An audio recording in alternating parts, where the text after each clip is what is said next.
Hello, coaches. Welcome back to another episode of Coach Better Spotlight.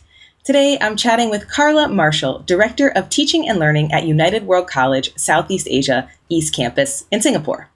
This was a fascinating conversation about change management in an educational context, a critical skill for all coaches.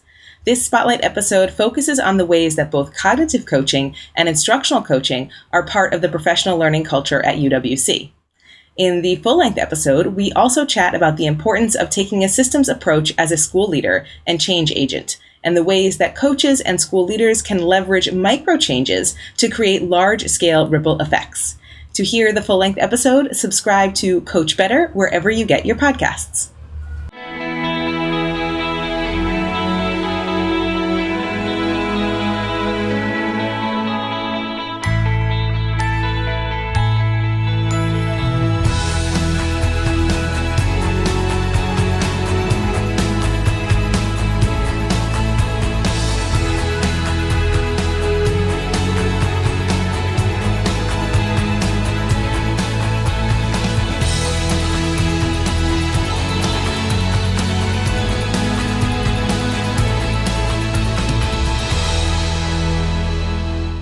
All right, so welcome back to another episode of Coach Better. Today, CLINT and I are super excited to be here with Carla Marshall. Carla, welcome to the conversation. Thank you for joining us. Can you tell us a little bit about having me. Our pleasure. Can you tell us a little bit about your education background, who you are as an educator?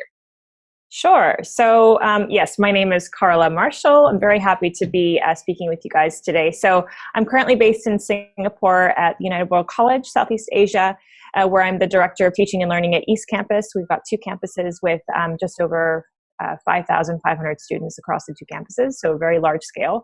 Been in Singapore for about the last 5 years. Before that, I was in Switzerland, I was in Hong Kong, I was in Germany. So I've worked in IB schools. Current school is both IB, but we have our own curriculum as well. And in addition to that, I'm really passionate about concept-based teaching and learning. So I'm the co-author of Concept-Based Inquiry in Action with Rachel French, and with a real focus on developing transferable understanding in students and helping teachers see what strategies they could use in the classroom to help their kids move from kind of the factual level of understanding to more of a conceptual level of understanding. As you were talking about all of that, I know coaching in most schools is not a leadership role, but just listening to you share this whole first part of the conversation, I was thinking, wow, there's so many elements of that coaches can take away, whether they're new to coaching or whether they've been in a school for a long time. What you're saying, the important work of listening, is something I think that, just like school leaders, coaches struggle to make that a priority because they think they have to be acting all the time.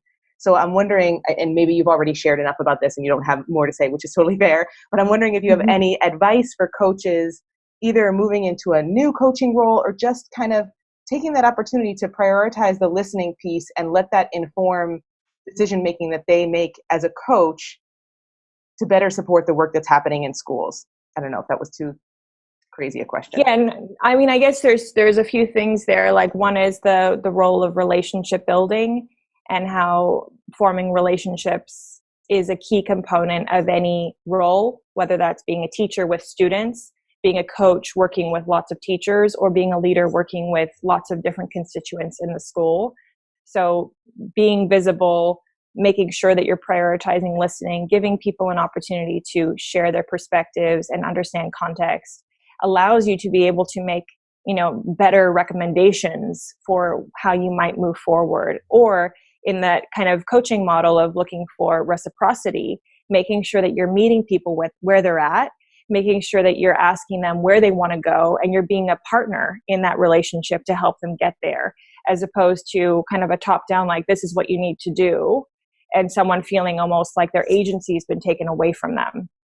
So part of, I think it is transferable for me as a leader, thinking about how can I make sure that people have that sense of agency, that I become kind of like a lightning rod for the things that people say are important to them.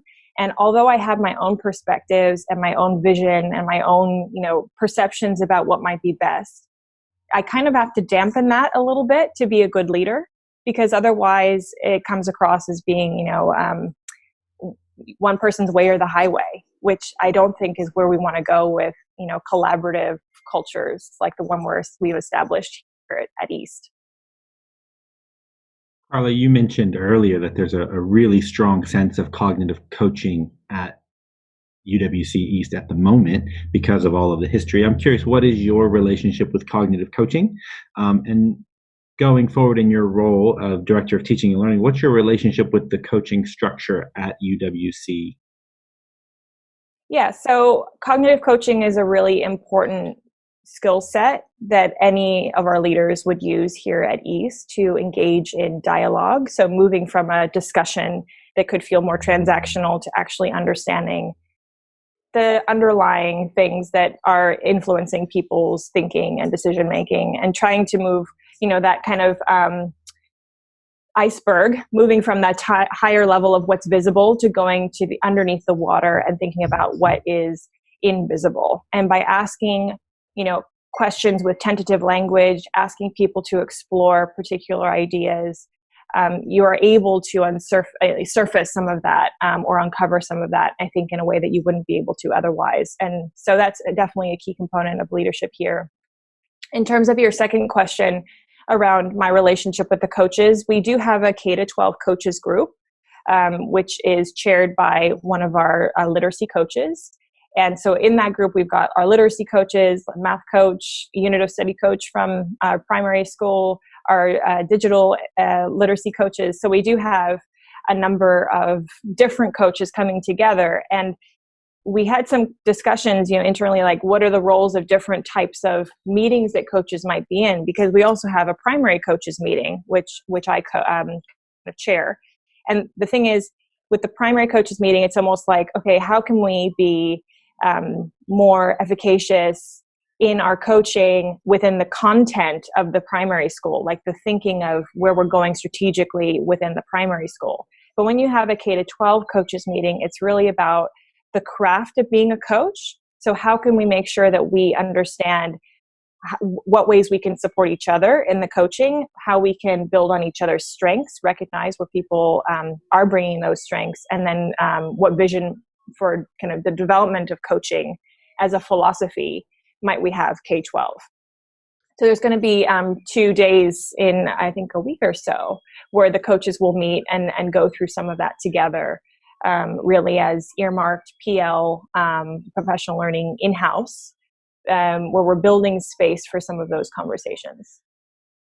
I say this all the time, but when I worked at International School Bangkok, we had teams of coaches like that too, math, science, literacy, and we met all the time. And for me personally, as a coach, that was my best professional learning because it was so job embedded.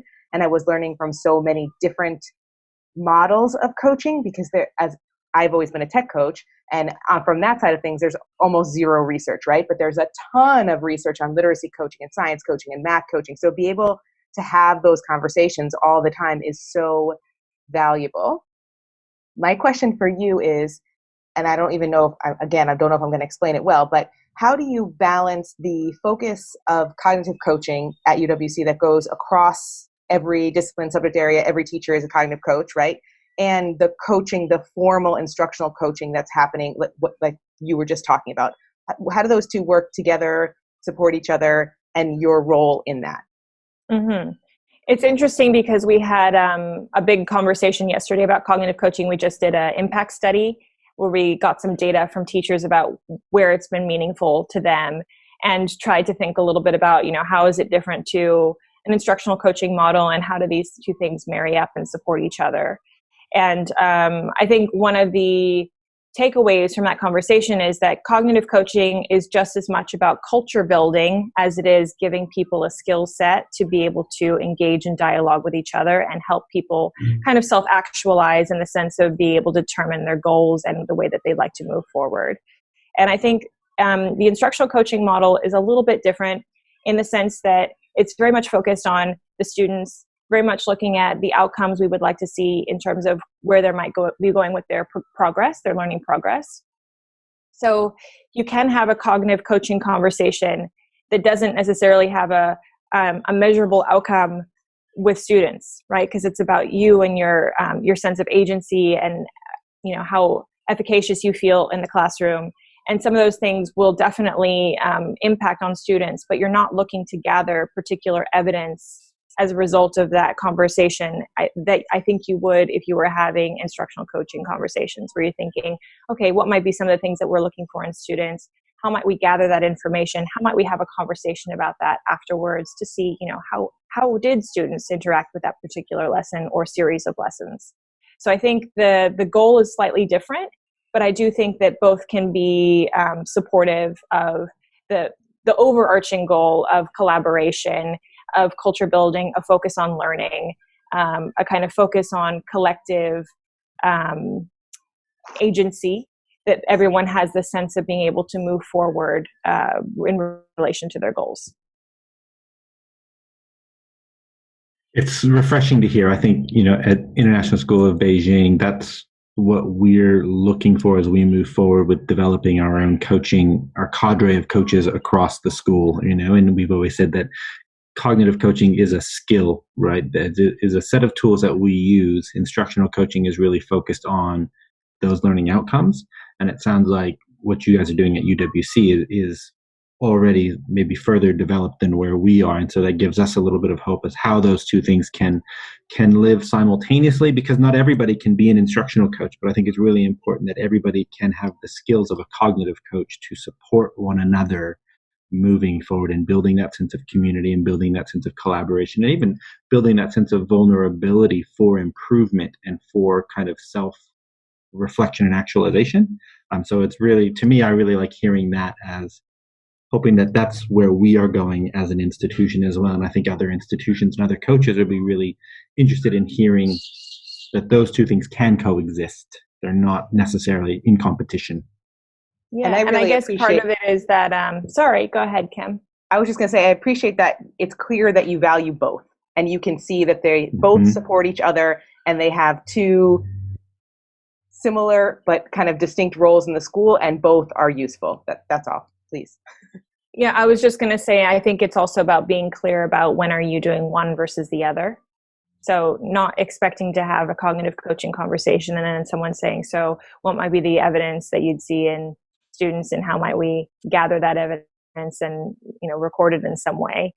That might not be part of that cognitive coaching conversation, but it would be part of that instructional coaching conversation. And so making it very clear when you're doing one type of conversation versus another, so that people have a frame around that thinking, so that they're not potentially feeling like a sense of whiplash, like, wait a minute, are we doing one or the other? And not really understanding the purpose, right? Because that's what it all comes down to, is what's the purpose of this conversation, and therefore what tools might we use to be able to support moving towards that purpose or aligning to that purpose. And some will be better suited to a cognitive coaching approach, and some will be better suited to a instructional coaching approach.